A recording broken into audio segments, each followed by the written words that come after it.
The crisp November air cut through the windows of a cramped office nestled within Berlin's Bendler block. It was November 12, 1943, and the building at 76 Tippitsufer housed something far more consequential than its drab exterior suggested: the beating heart of German army intelligence operations. Inside those walls, two of the Wehrmacht's sharpest minds were about to face a reality that would shred every conviction the High Command had clung to about their enemy. Colonel Reinhard Gehlen ran foreign armies east, while across from him sat Colonel Alexis von Röhner, who commanded foreign armies west. Both men had clawed their way to these positions through years of analytical precision and an almost obsessive attention to detail. Both had spent countless hours tracking enemy capabilities with the methodical eye of true professionals. Now they stared at documents that represented something infinitely more frightening than any battlefield catastrophe could ever be. Between them lay a stack of papers that looked utterly ordinary, just routine American military logistics reports, the kind of bureaucratic forms pulled from recent operations in Italy. Nothing about them screamed importance. The forms themselves were filled with tedious columns of numbers, recording supplies delivered, consumed, and requisitioned. Yet these unremarkable pages contained proof of something the Germans had desperately hoped wasn't true: the mathematical certainty of their own defeat. The numbers told a story so terrifying that both officers had spent the entire previous week cross-referencing every source they could find, rechecking calculations over and over, searching frantically for errors that would make the figures less catastrophic. There had to be mistakes. There had to be. Von Röhner's hands shook slightly as he pushed the first document across the desk toward his colleague. It was a simple supply requisition from the American Fifth Army in Italy, showing monthly delivery targets for a single American corps operating in the Italian theater. The form bore official stamps, was properly dated, signed by multiple logistics officers. It was unmistakably authentic. Gehlen studied the figures in silence, feeling the color drain from his face as their implications crashed down on him. The Americans were sending more ammunition to one corps in 1 month than the entire Wehrmacht received on the Eastern Front during that same period. He looked up at von Röhner, searching his colleague's expression for any sign this was some kind of clerical error, some intelligence deception. Von Röhner's face offered no reassurance. He'd already worked through these same calculations, reached these same impossible conclusions, and spent 3 nights without sleep, hoping desperately that he was wrong. "This cannot be accurate," Gehlen said quietly, his voice hollow and unconvincing. He wasn't making a statement of fact. He was expressing a prayer, a desperate wish that reality might somehow be less terrible than the evidence screaming in front of him. Von Röhner pulled another document from the stack. "I believed the same thing initially." He laid it down carefully. "This is a fuel delivery report for the same corps, covering just 1 month of operations. They received 3.2 million gallons of gasoline and 800,000 gallons of diesel." He let the numbers hang in the air between them. "I compared this against our own fuel allocations," he continued. "Army Group Center, with 3 full armies and over 500,000 men under arms, receives less fuel in an entire month than this single American corps gets." The two men had spent the past week doing exactly this kind of devastating comparison. They'd cross-referenced captured American papers with German logistics records, studied POW interrogation reports, analyzed aerial reconnaissance photographs, reviewed agent reports from neutral countries, and examined captured equipment. Every single source pointed to the same unbearable truth. America wasn't just outproducing Germany, they were operating on a scale that defied comprehension, a level that made German industrial capacity seem positively primitive by comparison.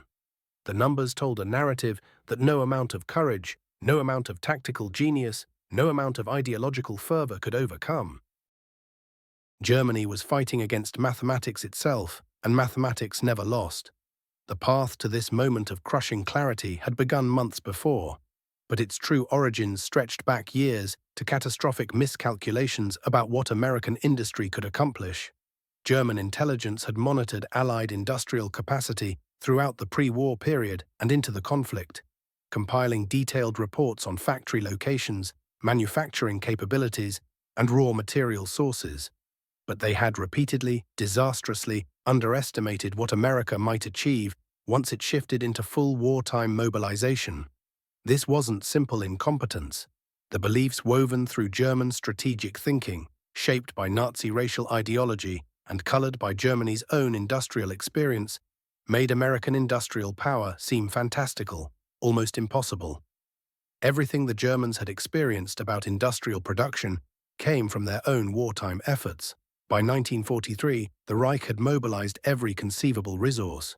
They'd stripped occupied territories of raw materials and machinery. They'd implemented slave labor on a monstrous scale. They'd pushed industrial capacity to what seemed like absolute maximum. German factories ran around the clock. Workers endured grueling shifts. Weapons and ammunition production had exploded from pre-war levels. Germany was churning out tanks, aircraft, and artillery at rates that would have seemed absurd in 1939. Yet despite this total mobilization, despite controlling most of Europe and plundering its resources, despite the frantic intensification of production under Albert Speer's management, Germany was losing the material struggle. The core German miscalculation began before the first shot was fired. In May 1940, President Franklin Roosevelt stood before Congress and made an announcement that would echo through Berlin.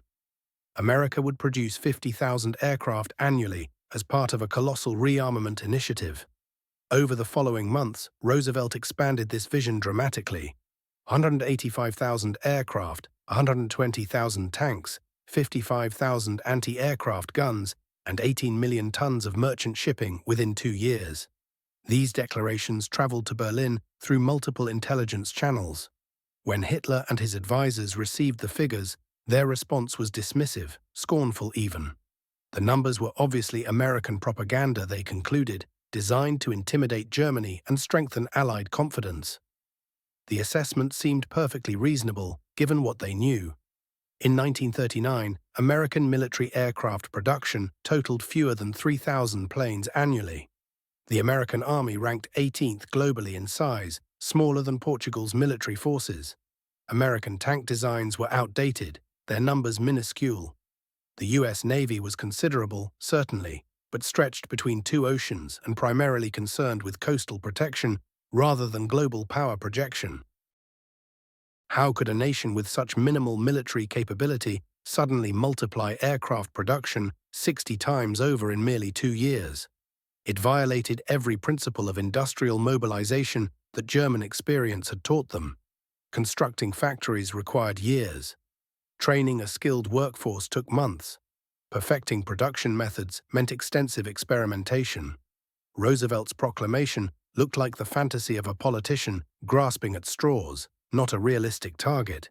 Hermann Goering, who commanded the Luftwaffe and stood among Hitler's most trusted confidants, allegedly laughed when news of Roosevelt's announcement reached him. The account doesn't come from contemporary German documents, but rather from secondary historical sources, though multiple historians reference Goering's reported comment that Americans could manufacture refrigerators and razors, but would never produce serious military hardware to threaten Germany. Whether that precise quote is accurate remains debatable, but the attitude it captured was genuine. German leadership truly believed American industry was unsuitable for military production. This seemed backed by observable evidence. America excelled at making consumer products, automobiles, household items. Military equipment demanded entirely different knowledge, different management systems, different technical approaches. German industry had been preparing for war since 1933. How could American consumer manufacturing possibly match German military industrial capacity? The Germans missed something fundamental about American industrial potential that would ultimately prove decisive. The Great Depression had left enormous amounts of industrial infrastructure idle across America. Factories stood empty or underutilized. Millions of skilled workers remained jobless or underemployed. Machine tools designed to produce automobile parts, farm equipment, or appliances sat unused or ran at reduced speeds. What appeared to be economic weakness was actually massive latent capacity, simply waiting to be awakened. When Roosevelt called for military mobilization, he wasn't asking American industry to create entirely new capability from scratch. He was asking them to repurpose factories that already existed. rehire workers who'd been laid off, and redirect machinery that was already built, installed, and operational. The foundation for industrial mobilization was already there. It needed redirection, not construction. Germany faced the opposite situation. By 1940, German industry was already running at near full capacity. The Nazi government had been continuously rearming since 1933, steadily increasing military production each year. There was virtually no idle capacity waiting to be activated, few unemployed skilled workers available to hire back, almost no machinery sitting unused. German expansion could only occur through building factories from absolute zero, seizing territories with existing industrial capacity, or ruthlessly exploiting forced labor. Each approach took years and carried inherent constraints. This fundamental difference in their starting positions, unused American capacity versus fully utilized German capacity, meant America could accelerate production dramatically faster than Germany could keep pace, operating from a far larger base. The German intelligence services, particularly Foreign Armies West, under Colonel von Röhner, bore institutional responsibility for tracking Allied capabilities. Von Röhner descended from Prussian aristocratic military lineage. His family had served Germany for generations, embodying the professional Prussian officer tradition, methodical, detail-focused, committed to objective truth. His organization gathered intelligence from numerous sources: Luftwaffe reconnaissance missions, radio intercept signals intelligence, spy networks in neutral nations, systematic prisoner interrogations, and documents seized during combat operations. Throughout 1941 and 1942, as America entered the war and commenced mobilization, the intelligence reaching Berlin remained fragmented and bewildering. Production estimates fluctuated wildly depending on the source and collection method. Some reports describe tremendous output increases, factories operating multiple shifts, tens of thousands of aircraft rolling from assembly lines monthly. Other intelligence suggested continued economic problems, strikes by workers, inefficient manufacturing, inferior equipment quality. The German High Command gravitated toward the more pleasant assessments, the ones matching their existing beliefs about American weakness. This selective reception of intelligence wasn't distinctly German. All militaries tend to embrace information confirming their beliefs while rejecting data that challenges their assumptions. But for Germany, the price of this mental bias would prove absolutely devastating. Besides, Germany was succeeding in 1941 and early 1942. The Wehrmacht had demolished Poland in weeks, crushed France in 6 weeks, conquered Yugoslavia in 11 days. German armies occupied Norway, Denmark, the Netherlands, Belgium, most of France, and substantial areas of the Soviet Union.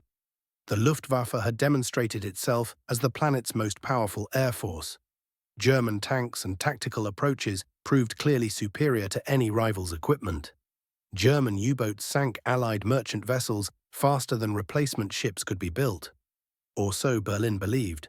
Why should German leadership feel threatened by a nation that hadn't fought significant warfare since 1918, possessed a tiny military, had obsolete tanks, and oriented its industry toward consumer goods instead of weapons? This confident certainty began developing fractures in North Africa. When American forces launched Operation Torch on November 8, 1942, German commanders anticipated facing untested troops with inferior weapons, who could be swiftly beaten and driven back across the sea. What materialized proved quite different. The Americans were indeed inexperienced. That observation proved accurate.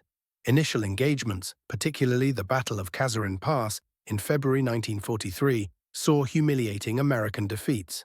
German forces pushed American units back more than 50 miles, killed over 1,000 American soldiers, took prisoners, and captured large quantities of equipment. German tactical superiority seemed proven conclusively. Yet something about the American forces concerned experienced German commanders deeply. The sheer volume of their equipment was breathtaking and without precedent. American units that took brutal losses in combat were completely resupplied within days, sometimes within hours. Vehicles, weapons, ammunition, supplies appeared in what seemed like inexhaustible quantities. German units that achieved tactical victories discovered they couldn't capitalize on them because American logistics simply swallowed the losses and maintained operations without interruption. Captured American supply bases held more material than entire German army groups possessed. American artillery expended ammunition at rates the Wehrmacht could never achieve. American infantry formations possessed motorization to a degree the Wehrmacht had never managed, not even in its elite units. General Erwin Rommel, commanding Axis forces in North Africa, starting February 1941 until his reassignment to Germany on March 9, 1943, transmitted increasingly alarmed reports to Berlin. He noted that each American infantry division possessed more vehicles than an entire German corps. American logistics formations operated truck fleets exceeding those available to full German armies. Supplies captured during German advances contained food, fuel, ammunition, components, medicine, and gear in quantities that appeared extravagant, almost offensive by German standards. Rommel, celebrated for tactical brilliance, grasped that tactics became meaningless against such overwhelming material power.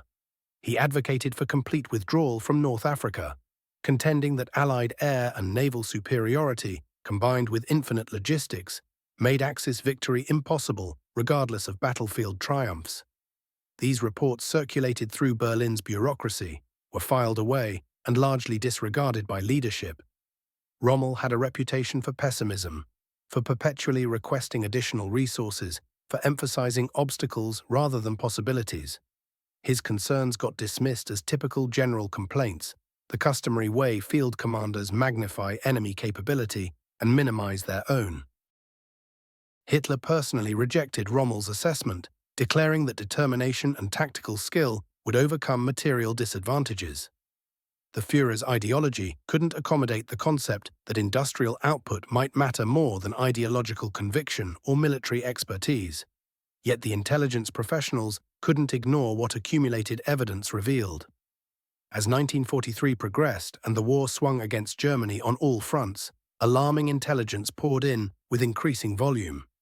Following Axis surrender in Tunisia on May 13, 1943, German intelligence interrogators questioned approximately 125,000 captured German soldiers from a total of 250,000 to 275,000 Axis prisoners.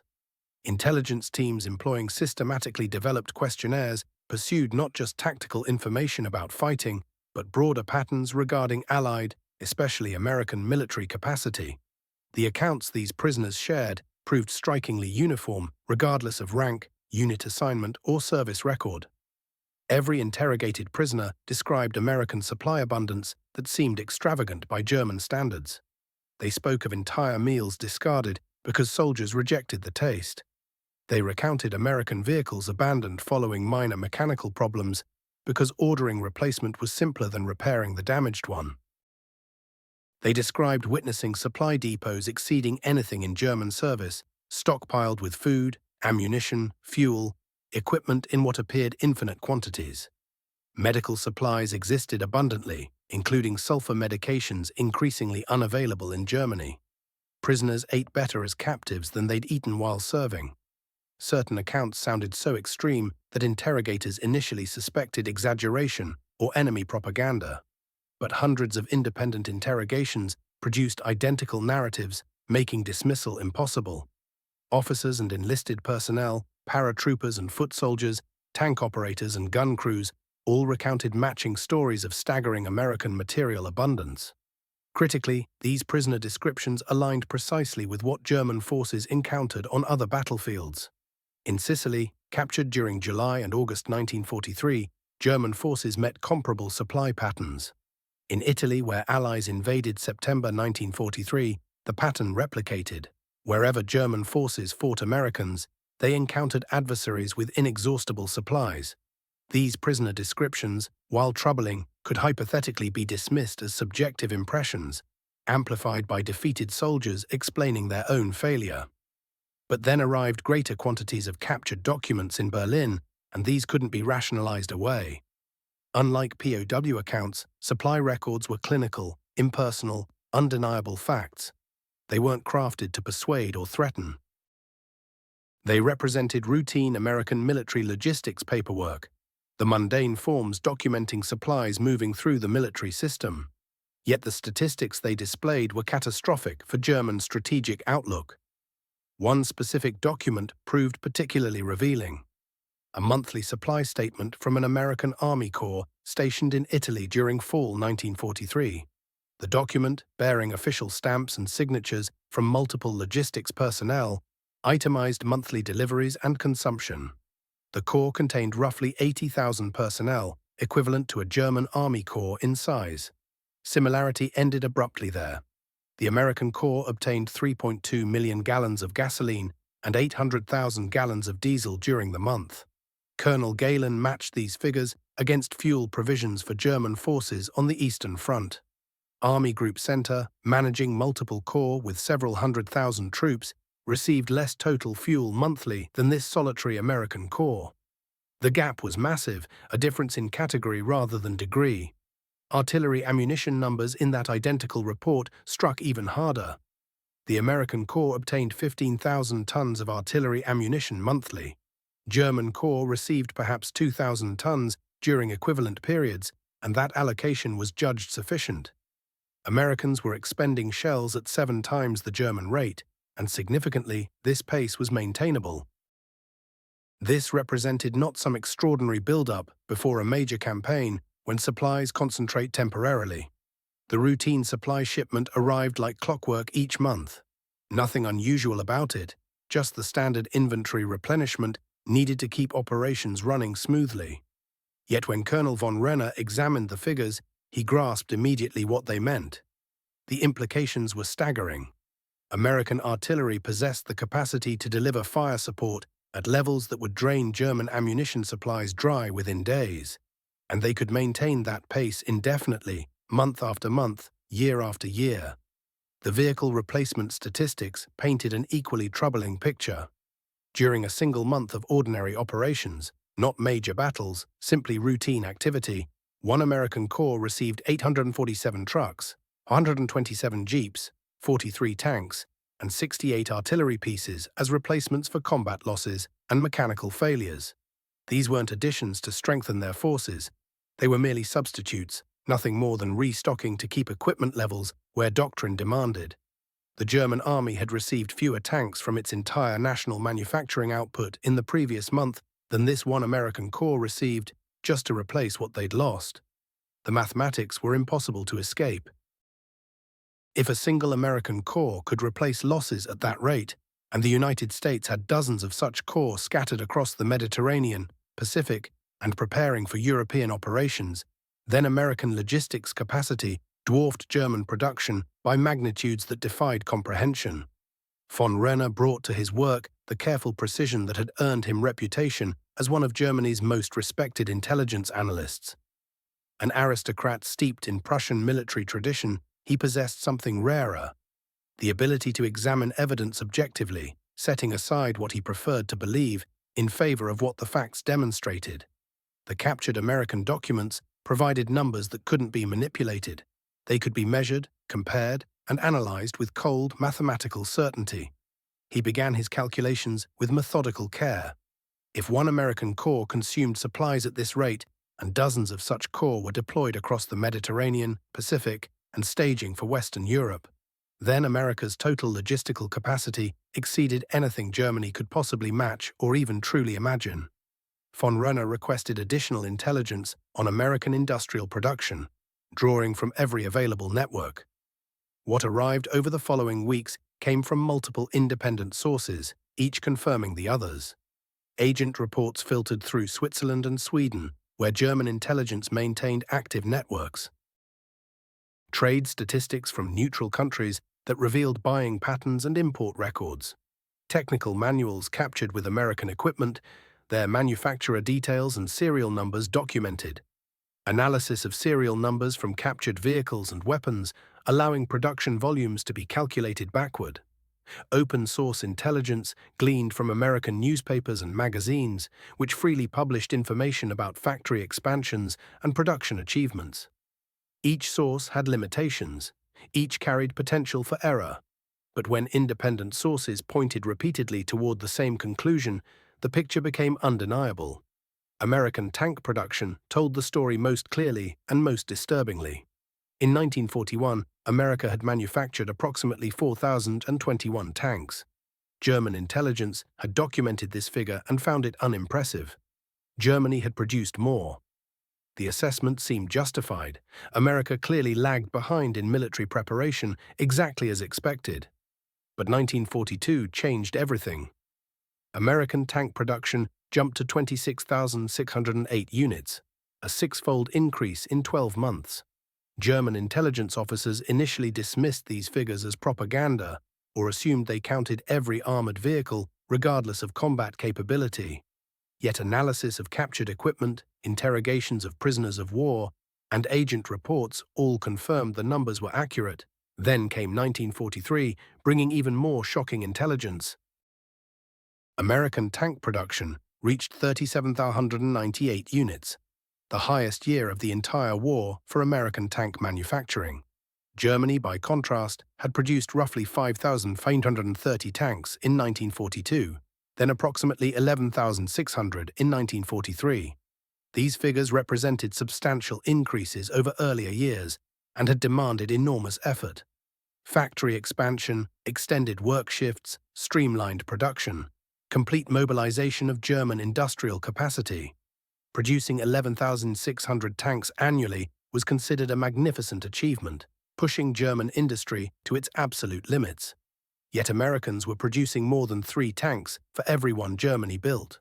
More alarming still, American production continued climbing, while German production struggled under Allied bombing campaigns and critical resource shortages. Aircraft production statistics proved even more severe and disturbing.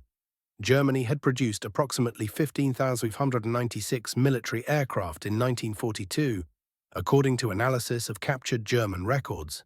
This represented a significant increase, and German leadership celebrated it as evidence of industrial might and successful mobilization. The Luftwaffe received modern fighters and bombers in substantial numbers. Yet American production in 1942 reached 47,836 aircraft, more than 3 times German output.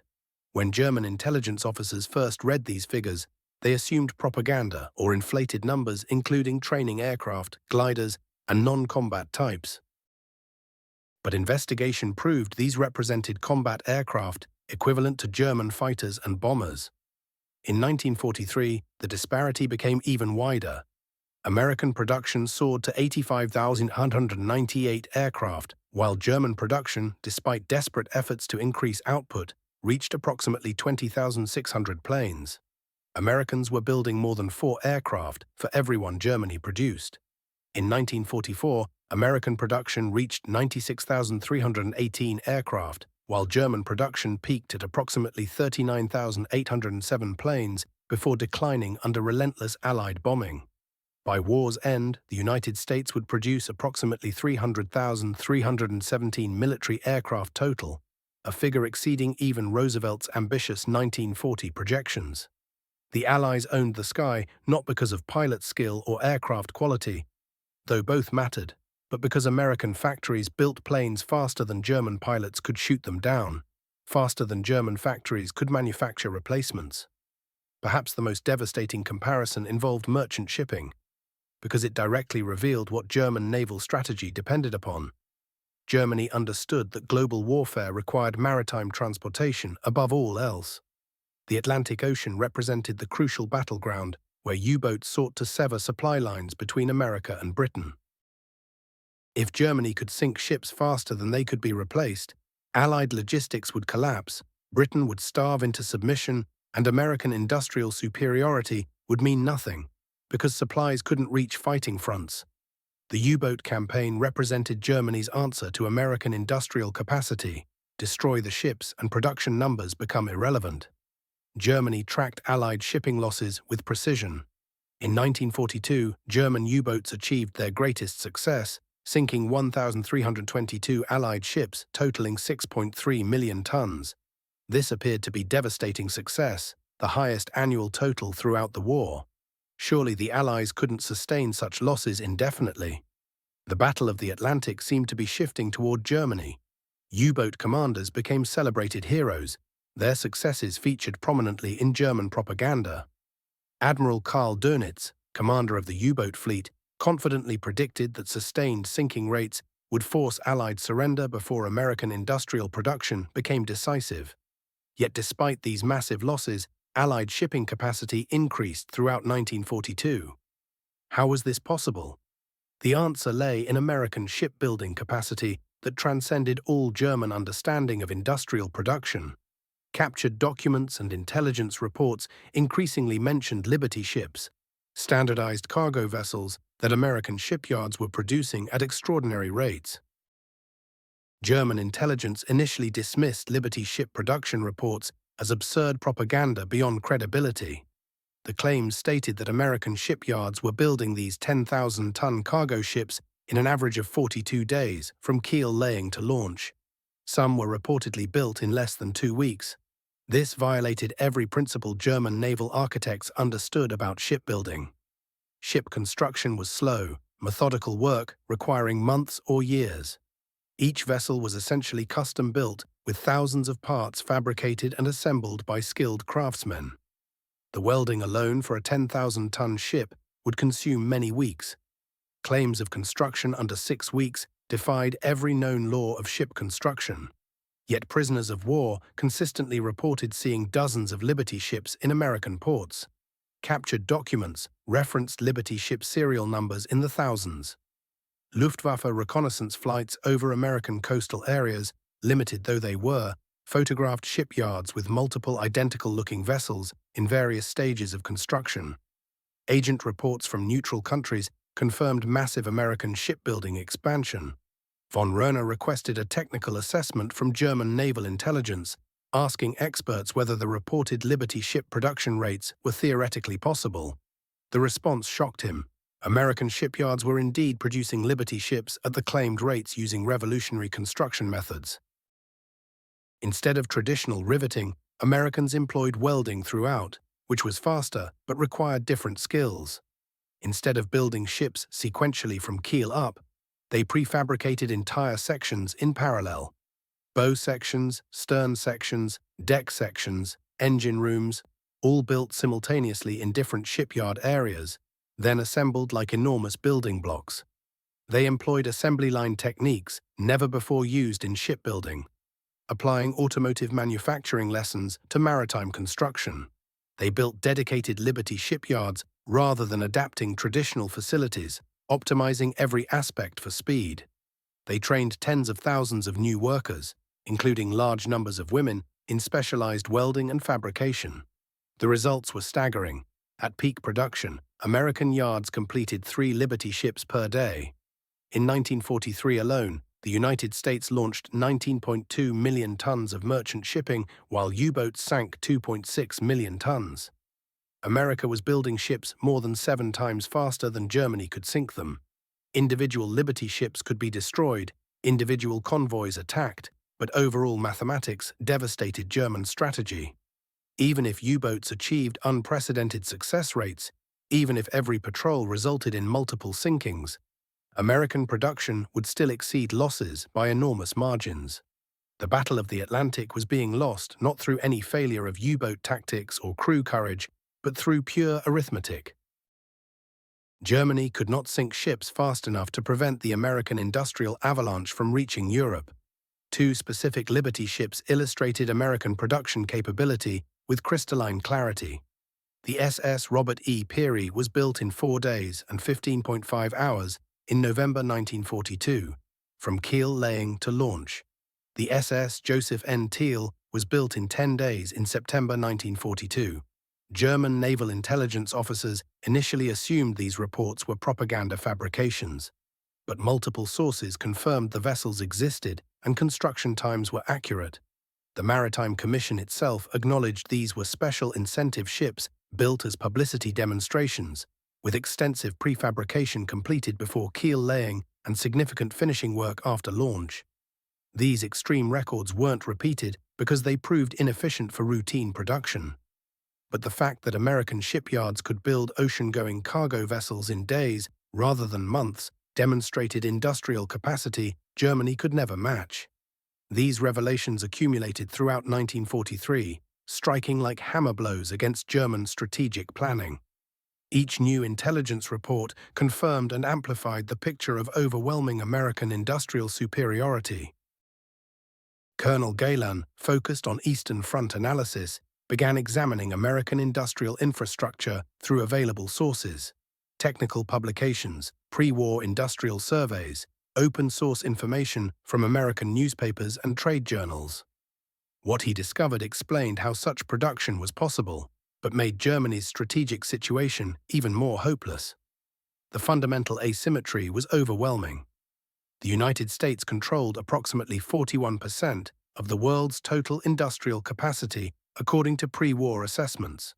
Germany, even after conquering most of Europe and exploiting industrial capacity of France, Belgium, Czechoslovakia, and occupied territories, controlled perhaps 12% of global industrial capacity.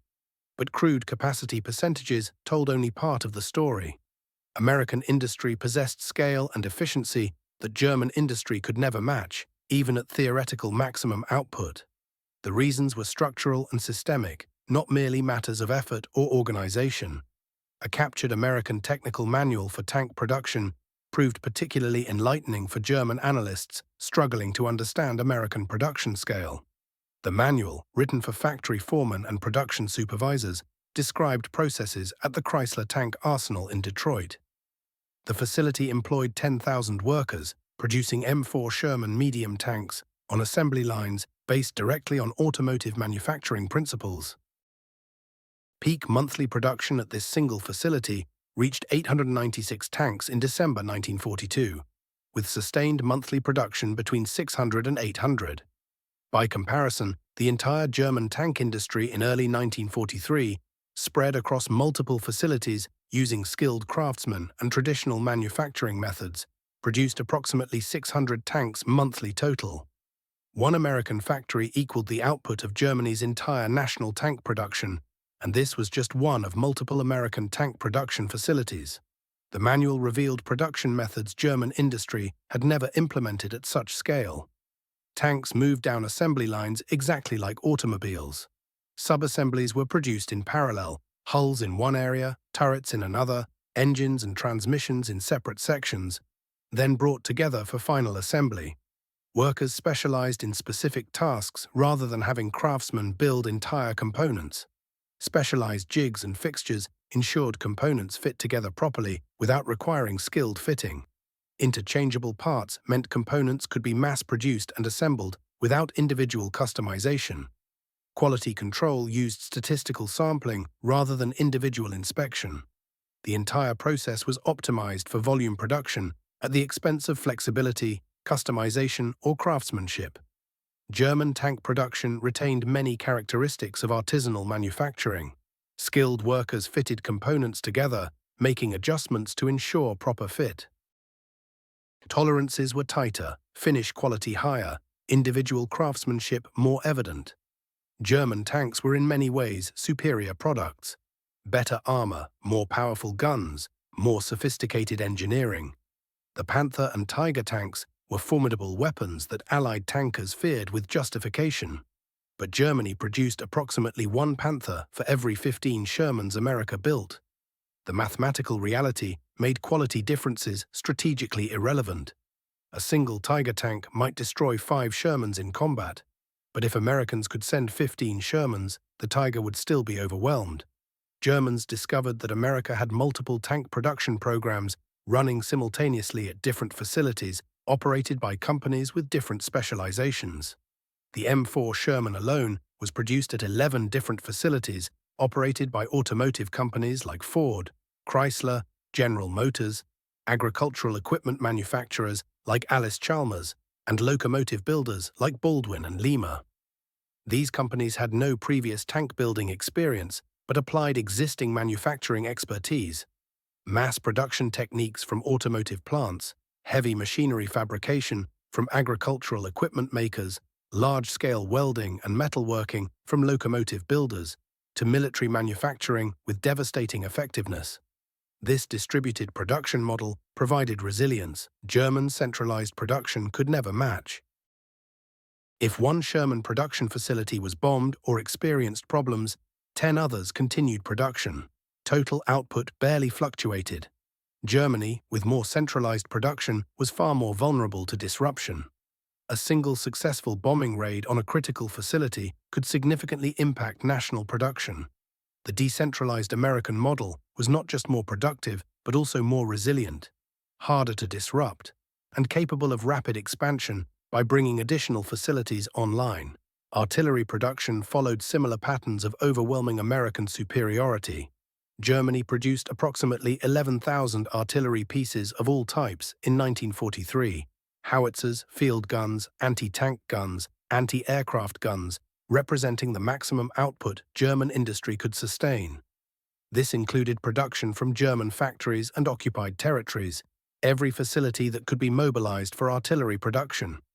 America produced approximately 43,000 artillery pieces the same year, nearly 4 times German output, while simultaneously supplying Britain, the Soviet Union, and other allies with thousands more pieces through Lend-Lease programs. German forces in combat noted that American artillery support was overwhelming.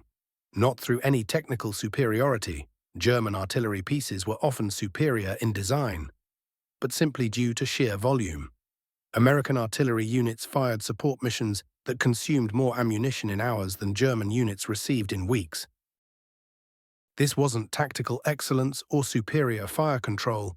It was industrial capacity translated directly to battlefield firepower. Truck production represented perhaps the starkest and most operationally significant comparison between American and German industrial capacity. Modern military operations require transportation. Armies move on wheels and rails.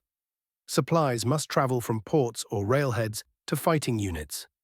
Wounded must be evacuated. Troops must be moved to threatened sectors. Artillery must be positioned and repositioned. Military effectiveness in modern warfare depends fundamentally on logistics mobility, and logistics mobility depends on motor vehicles. The Wehrmacht remained partially horse-drawn throughout the entire war, with hundreds of thousands of horses providing transportation for artillery, supplies, and equipment. The reality was brutally straightforward. Germany hadn't clung to horses out of nostalgia or some deep cultural attachment to mounted cavalry. The truth was far simpler and more damning. There just weren't enough trucks to go around. In 1943, Germany managed to produce roughly 100,000 trucks total, and that meager output had to stretch across military needs and keep essential civilian services functioning. The Wehrmacht never came close to achieving full motorization. Most infantry divisions still relied on horse-drawn wagons for their artillery and heavier equipment. Supply lines operated the same way, with thousands of horses hauling wagons across the Eastern Front and into occupied territories. Only the elite formations, the Panzer divisions, enjoyed full motorization, yet even they faced persistent vehicle shortages that hampered operations. Compare that to America. In that same year, 1943, the United States churned out approximately 620,000 trucks. Nearly all of them went straight to the military, and that wasn't even counting the 427,284 trucks shipped to the Soviet Union through Lend-Lease programs alone during the entire war, more than Germany's total truck production for every single purpose across the whole conflict. The disparity was staggering.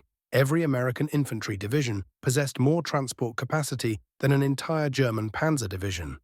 American supply units operated vehicle fleets larger than those available to complete German armies. The practical consequences of this gap weren't abstract. They showed up directly on the battlefield, and German commanders watched it unfold with growing alarm. American forces could gather supplies for offensives at speeds the Germans simply couldn't match. When American units pushed forward, enormous motor transport efforts maintained continuous supply lines, delivering fuel, ammunition, food, and spare parts without interruption. After the Normandy landings, the Red Ball Express became the most visible symbol of American logistical prowess. This massive supply operation deployed 5,958 vehicles at its peak, running in continuous convoys over dedicated one-way roads. On a single day, August 29, 1944, it moved 12,342 tons. During peak operations, the daily average reached 12,500 tons. This one emergency supply line moved more tonnage each day than the entire German army in Western Europe received through all supply sources combined. German intelligence officers, reviewing reports of this logistical operation, understood they were witnessing something unprecedented. The Red Ball Express wasn't even America's main supply system. It was an emergency measure, implemented when rapid advances outpaced normal supply channels. Yet this emergency backup exceeded German logistics capacity entirely.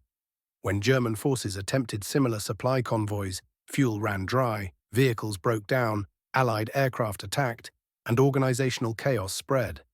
American convoys pushed through the same challenges by sheer overwhelming force. When one truck failed, another took its place. When one convoy faced attack, another followed immediately behind. The material advantage was so enormous that operational problems became mere nuisances rather than true obstacles. The captured documents also exposed America's petroleum industry, and this revelation proved particularly crushing to German strategic planners.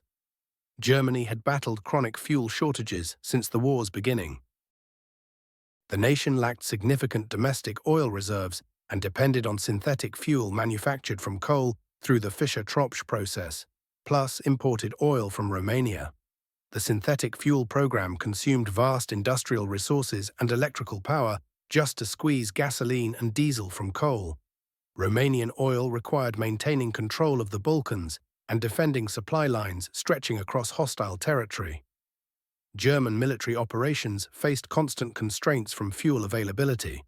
Strategic decisions about when and where to strike often hinged more on fuel reserves than tactical opportunities. The 1942 German offensive toward the Caucasus was driven primarily by the desperate need to seize Soviet oil fields, not by territorial or strategic ambitions. American forces faced no such constraints.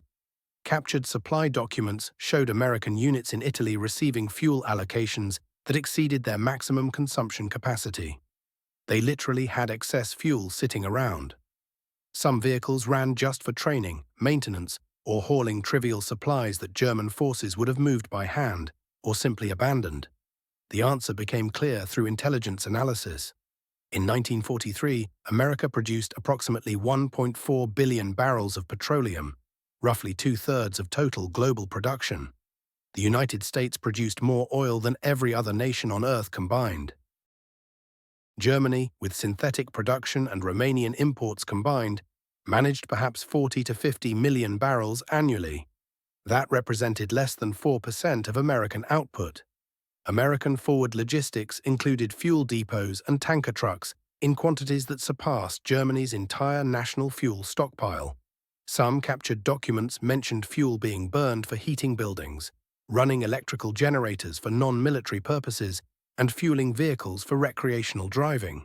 Wasting fuel for purposes German commanders would have treated as criminal negligence was standard routine in American operations. During the Battle of the Bulge, German planning explicitly required capturing American fuel depots because the Wehrmacht lacked sufficient logistics to supply its own offensive. This dependency on stealing enemy supplies was itself a confession of German logistical failure and strategic desperation. Steel production statistics put everything else in perspective, because steel forms the bedrock of industrial warfare.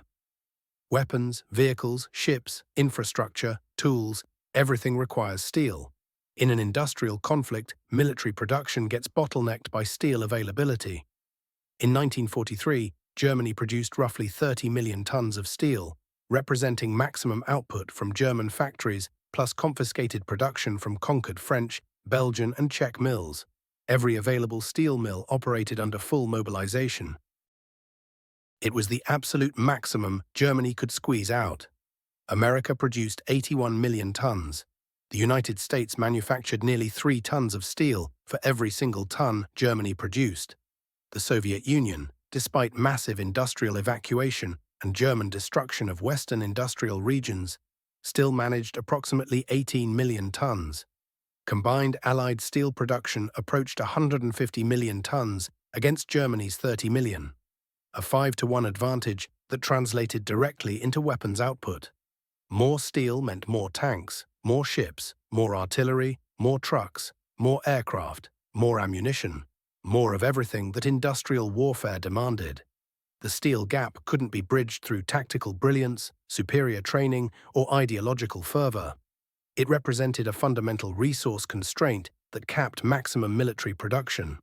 Germany fought across 5 fronts: Western Europe, the Eastern Front, Italy, the air war over Germany, the Atlantic, with 1/5 the steel production of its combined adversaries.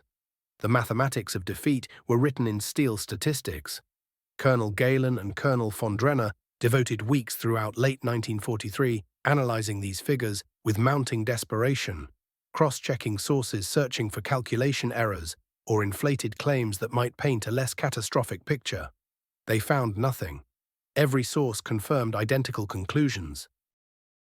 They invited other analysts from both Foreign Armies East and Foreign Armies West divisions, showed them all the data, requested independent assessments. Every evaluation reached the same conclusion: America possessed industrial capacity that made German production appear like small-scale craftsmanship. The Soviet Union, despite immense losses and German occupation of major industrial zones, had successfully relocated and rebuilt industrial output exceeding German production. Britain, though smaller in absolute figures, sustained enough production to supply a contemporary army while manufacturing advanced technologies, radar, jet engines, code-breaking equipment that Germany struggled to replicate.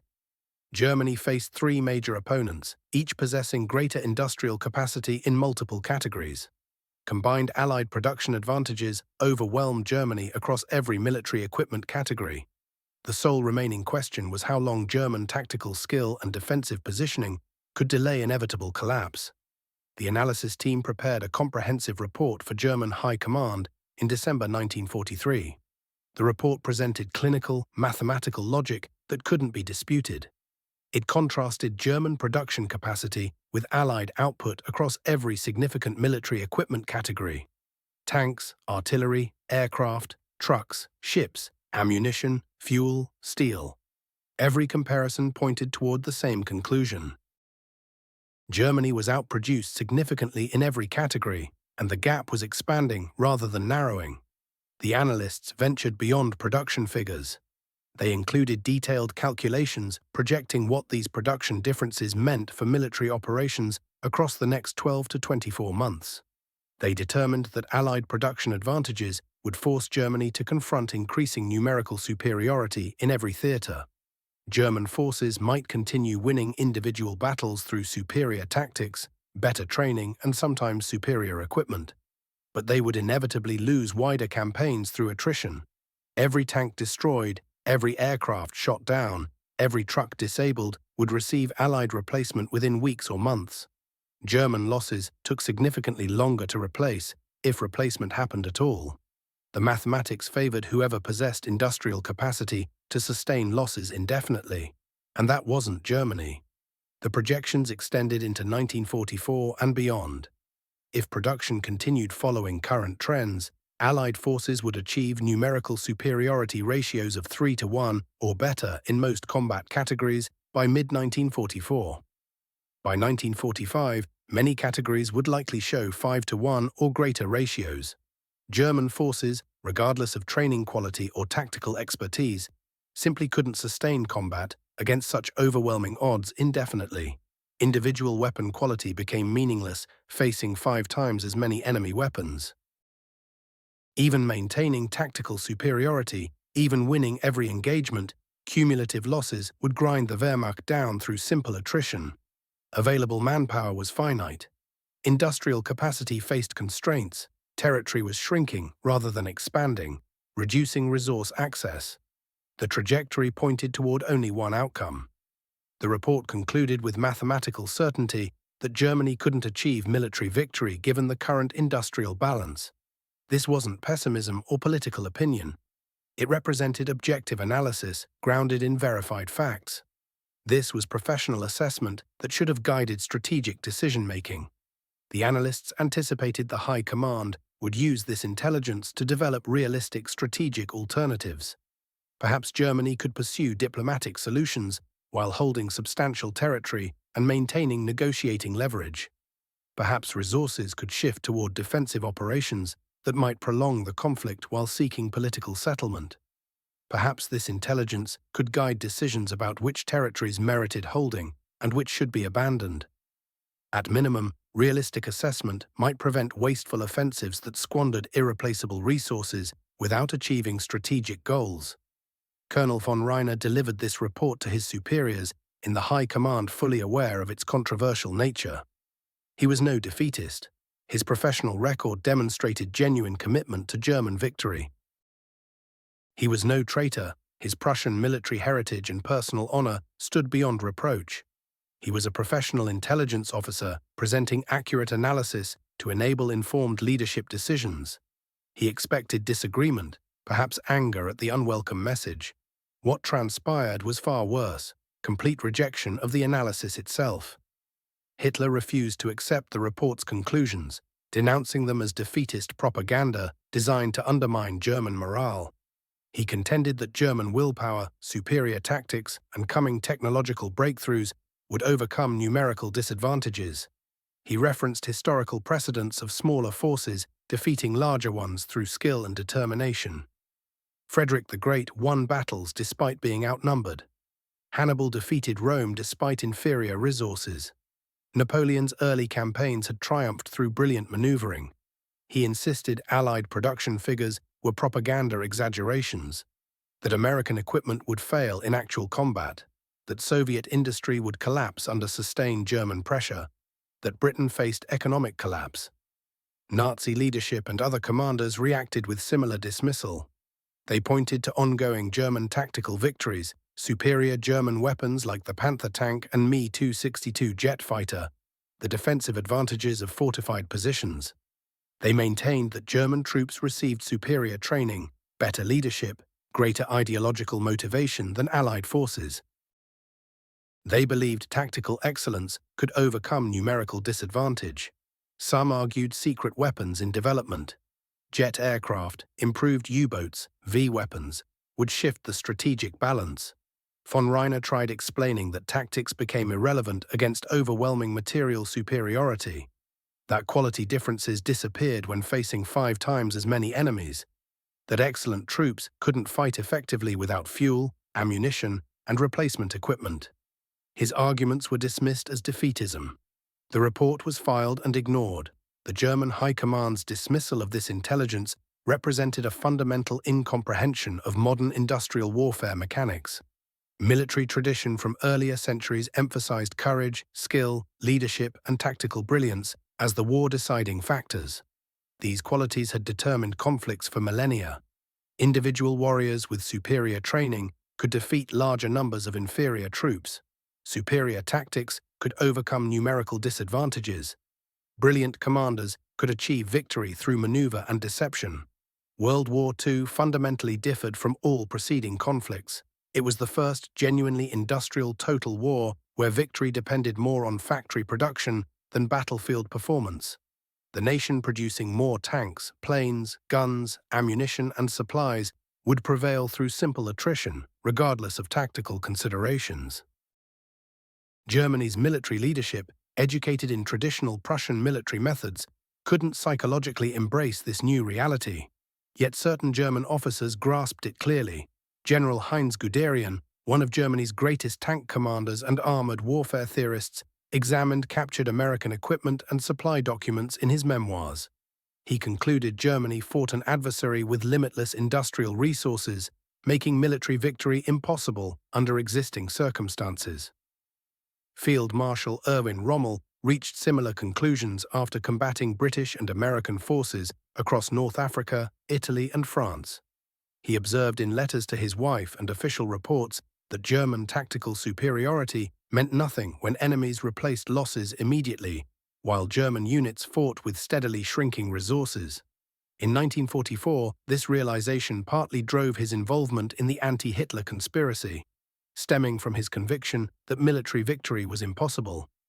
Albert Speer, named Reich Minister of Armaments and War Production in February 1942, recognized the production deficit and worked frantically expanding German output.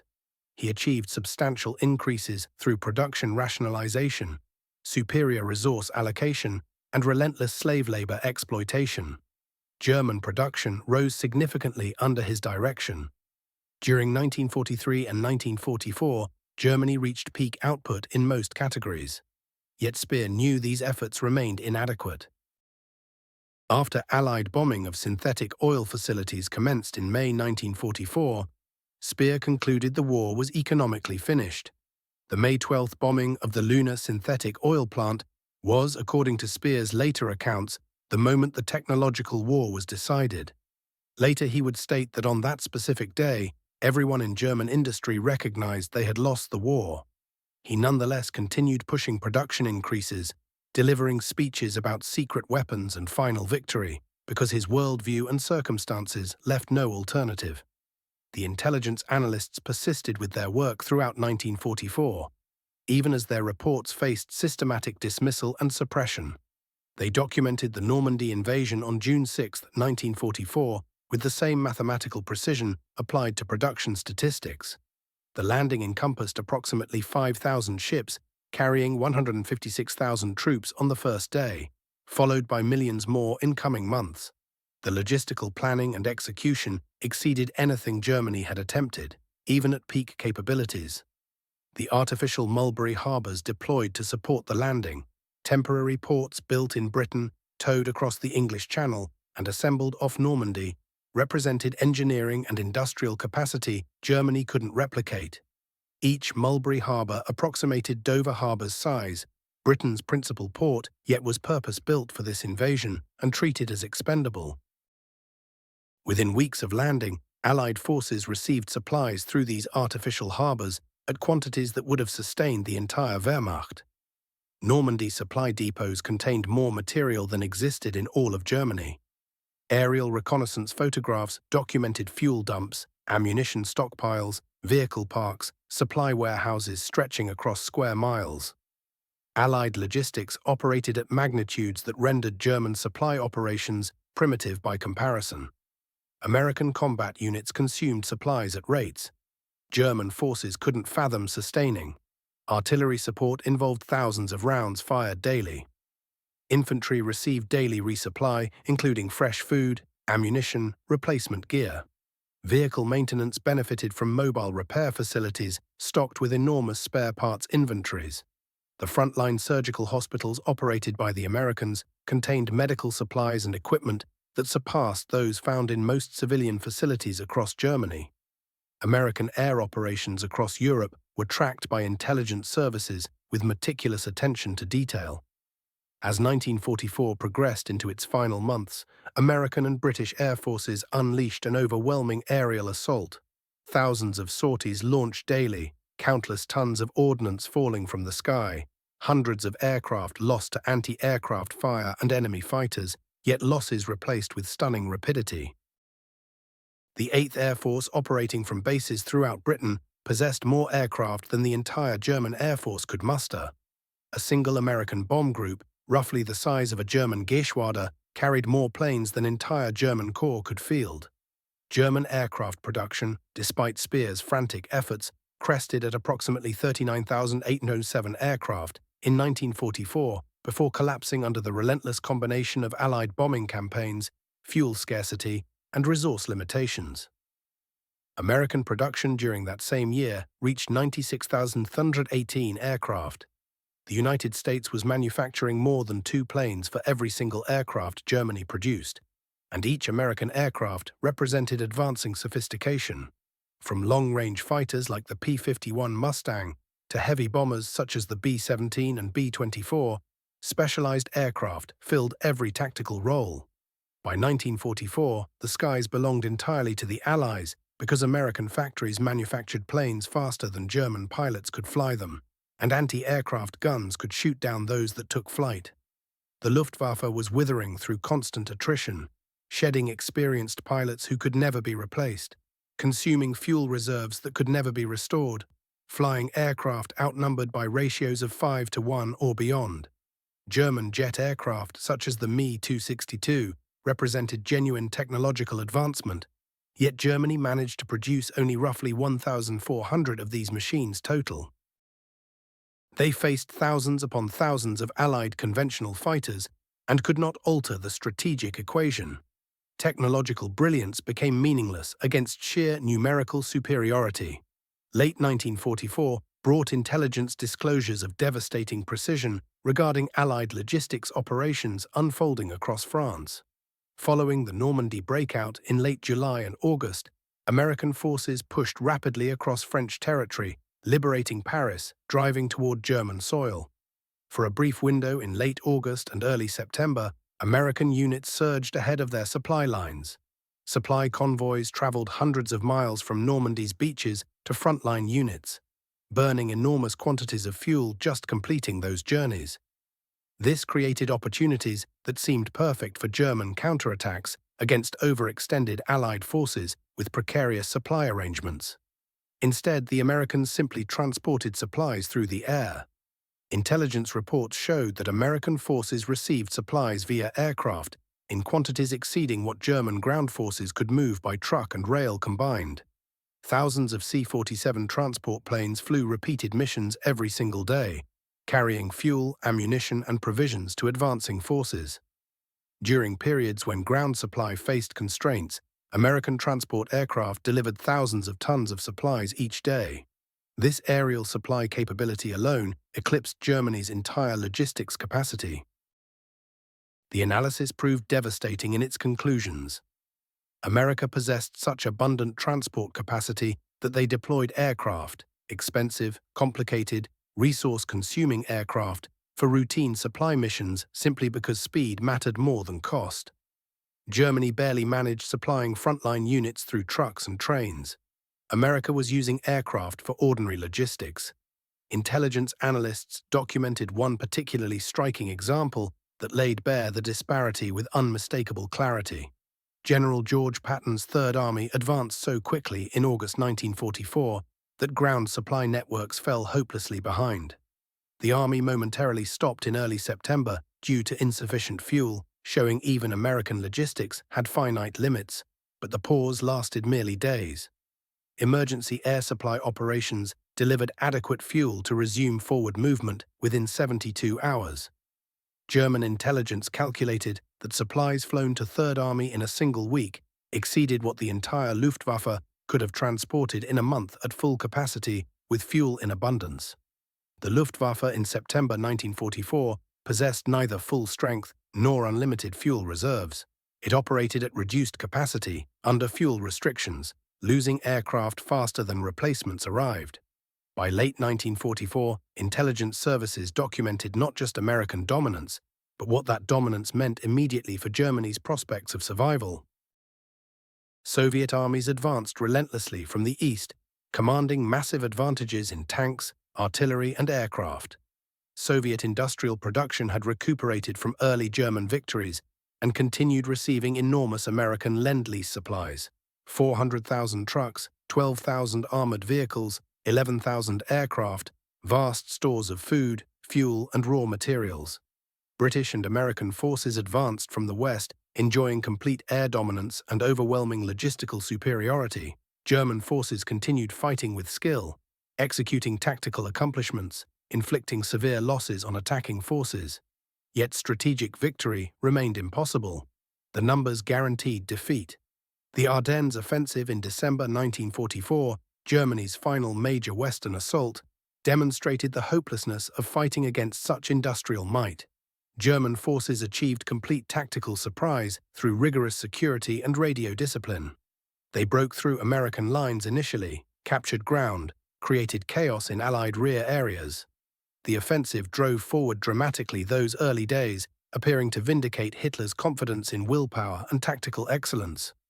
But the offensive was fundamentally doomed before it started, not through planning failures or execution mistakes, but through simple logistics arithmetic. German strategy depended explicitly on capturing American fuel stockpiles to sustain combat operations. The Wehrmacht lacked sufficient fuel through its own supply system for an offensive of this scope and length. Hitler himself acknowledged that German forces would depend on seizing Allied fuel dumps during their westward push. Kampfgruppe Peiper, the primary armored spearhead, specifically targeted American fuel storage facilities getting within 1,000 feet of a major depot at Stavelot before American soldiers ignited it. This reliance on capturing enemy supplies revealed German logistical weakness and strategic desperation with painful clarity. No competent military operation should require seizing enemy resources for continuation. That German High Command approved such a plan demonstrated how detached from reality their strategic planning had become. When American forces absorbed initial shock and mobilized their material superiority, the German offensive disintegrated within weeks. American units that absorbed devastating initial blows received reinforcements and fresh supplies within days. The 101st Airborne Division, surrounded at Bastogne, remained supplied through air operations, while American armored forces fought through to rescue them. German forces that initially advanced rapidly found themselves immobilized by fuel exhaustion under relentless air attack when weather permitted, facing American reinforcements arriving faster than German commanders thought feasible. The offensive consumed Germany's remaining operational reserves of fuel, armor, and veteran troops for zero strategic advantage. Intelligence evaluation of the Ardennes operation confirmed previous assessments with unmistakable force. American forces suffered grievous losses in early fighting, roughly 19,000 killed, 47,500 wounded, 23,000 captured or missing. Yet these casualties were made good within weeks. Inside a month, American forces exceeded their pre-offensive strength. German losses were proportionally fewer, roughly 12,000 killed, 38,000 wounded, 30,000 captured or missing, but irreplaceable. Germany held no strategic reserves. The veteran troops lost in the Ardennes could never be replaced. Destroyed panzers could not be rebuilt. Consumed fuel vanished forever. The battle illustrated in miniature what intelligence analysts had been documenting for years. German tactical excellence and initial gains counted for nothing against opponents who could sustain losses and continue undiminished, while German strength faded without cessation. Colonel Alexis von Roen never witnessed Germany's ultimate destruction. He faced arrest in July 1944 for minor involvement with the July 20th conspiracy against Hitler. While his participation remained peripheral, he possessed knowledge of the plot despite not actively joining it. The Nazi state executed him on October 12, 1944, at Plötzensee prison. His death eliminated one of Germany's most penetrating intelligence analysts, someone who had persistently attempted providing objective evaluation of enemy capabilities to guide strategic planning.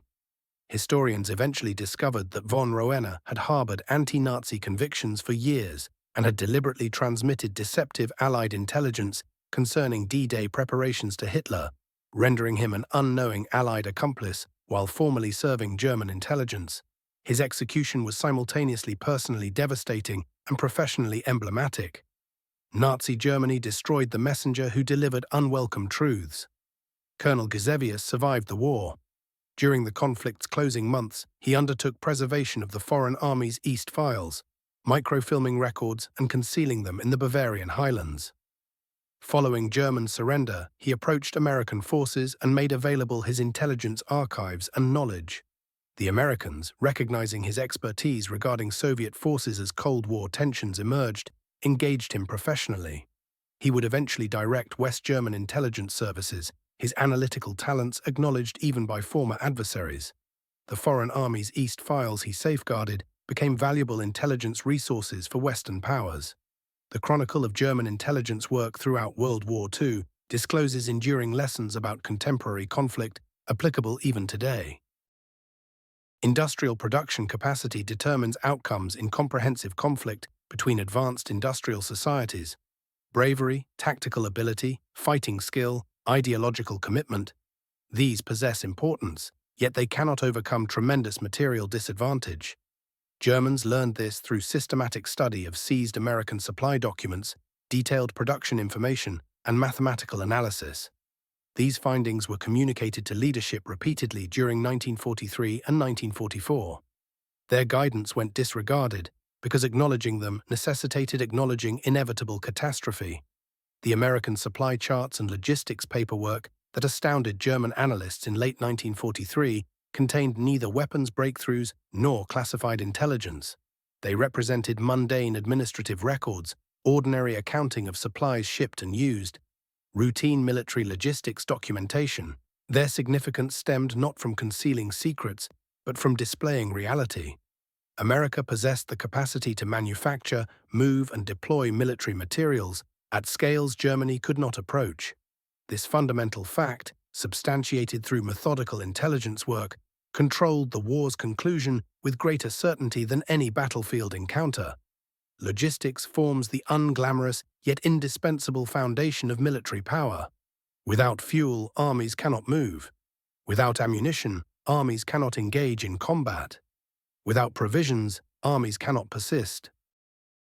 Brilliant tactics mean nothing when troops lack resources for implementation. Professional analysts recognized the mathematical impossibility of German victory by late 1943. Each succeeding month supplied additional evidence, confirming and intensifying this judgment. American manufacturing expanded, while German production stalled or diminished from bombardment. Soviet manufacturing recovered and surpassed German capacity. British manufacturing, smaller in aggregate terms, delivered vital technologies and substantial resources. Combined Allied manufacturing advantage expanded from roughly 3-1 in 1943 to 5-1 or beyond by 1945. Dismissing these intelligence appraisals exacted an enormous and tragic human price. Germany persisted for approximately 18 months after analysts concluded victory proved impossible. Millions perished in conflicts that professionals knew could not alter outcomes. Entire cities fell to ruins, populations suffered annihilation, the European continent experienced devastation. Jewish populations faced genocide, all while intelligence documents remained filed, demonstrating mathematical certainty regarding defeat. The tragedy transcended merely losing. The tragedy lay in the loss being foreseeable, documented, and transmitted to leaders who dismissed mathematical proof. German intelligence professionals who examined American supply networks and production figures fulfilled their responsibilities competently and honorably. They compiled information from numerous distinct sources. They examined findings carefully and rigorously. They delivered assessments grounded in information rather than ideology or optimism. Their contribution represented intelligence services working properly, delivering dependable evaluations, permitting wise, strategic choices. That conclusions underwent systematic dismissal and refusal signifies failure not of intelligence work, but of leadership rejecting uncomfortable evidence. Mathematical demonstration of German defeat appeared in seized supply receipts, indicating American soldiers received greater material than German soldiers. It appeared in manufacturing tables, indicating American plants constructed more equipment in months than Germany manufactured in years. It appeared in transport logs, indicating American shipyards launched vessels faster than submarines destroyed them. It appeared in fuel accounting, indicating American fuel abundance, while German soldiers rationed each drop. It appeared in metallurgical figures, indicating Allied production exceeding German output at 5-1 ratios. It appeared in vehicle manufacturing, indicating American logistics capability, rendering German operations seemingly primitive. The evidence was thorough, confirmed from various directions, arithmetically undeniable, and systematically brushed aside by those possessing authority to act accordingly.